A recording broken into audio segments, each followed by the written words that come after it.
A $20 bill is sitting on a table. Nobody is guarding it. Nobody needs to. If you picked it up right now, walked into any store in the world, and handed it to a stranger, they would give you something real in return. Food, medicine, time, their labor. And yet, look closely enough, and the bill is nothing. Ink, cotton fiber, a few grams of paper that chemically is worth less than the napkin next to it. So why does everyone act like it's worth something? That question sounds simple. It isn't. Pull on it hard enough, and it starts to unravel something much larger. Not about money, but about what holds human civilization together at all. Most people assume money is backed by something. Gold, maybe, or the government. Something solid, sitting in a vault somewhere, giving the paper its meaning. That's not true. Not anymore. Not for decades. The gold is gone. The vaults, mostly empty of anything that matters. What's left holding up the entire global economy is not metal and it's not law. It's belief. Millions of strangers who will never meet, who don't speak the same language, who will never trust each other with a house key, all quietly agreeing every single day that these numbers mean something. And the moment enough of them stop agreeing, the numbers mean nothing at all. This isn't a new problem. It's an old one, dressed differently. 10,000 years ago, before coins, before banks, before anyone had drawn a border on a map, human groups faced the same impossible task they face now. How do you get someone who doesn't know you, doesn't love you, and has no reason to trust you to hand over something they need? For a while, the answer was memory. A village could keep track of who owed what. Favors, debts, obligations, held in the minds of people who saw each other every day. But memory doesn't scale. You can trust your neighbor's memory. You cannot trust the memory of 10,000 strangers spread across a continent. So humanity did something remarkable. It invented a shared hallucination and convinced billions of people to believe in it at the same time.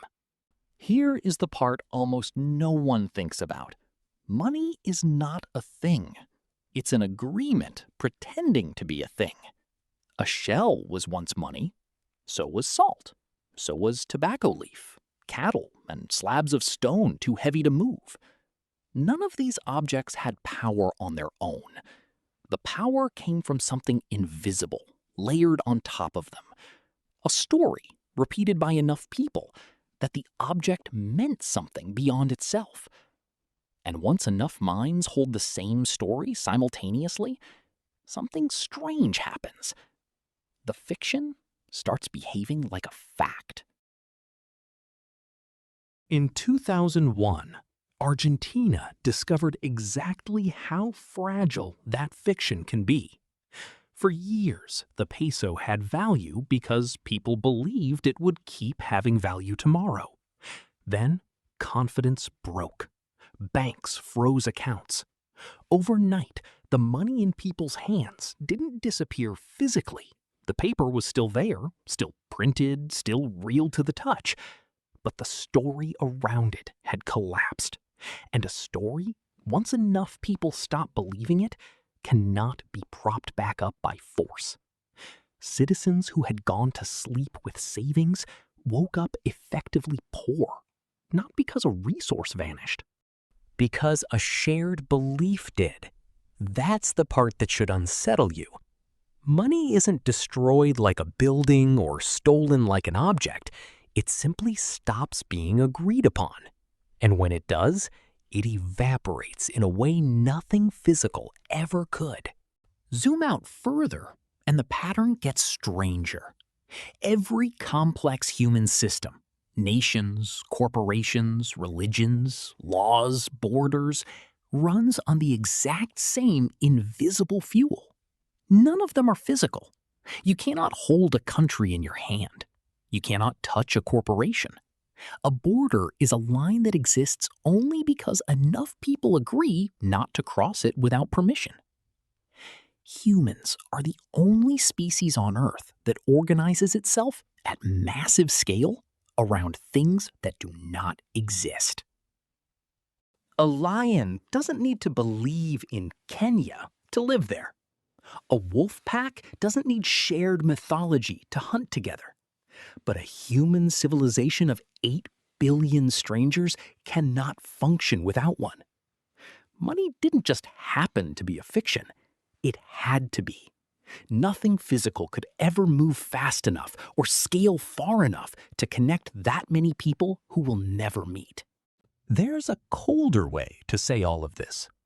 You have spent your entire life organizing your time, your labor, your relationships, even your sense of self-worth around something that, strictly speaking, is not real.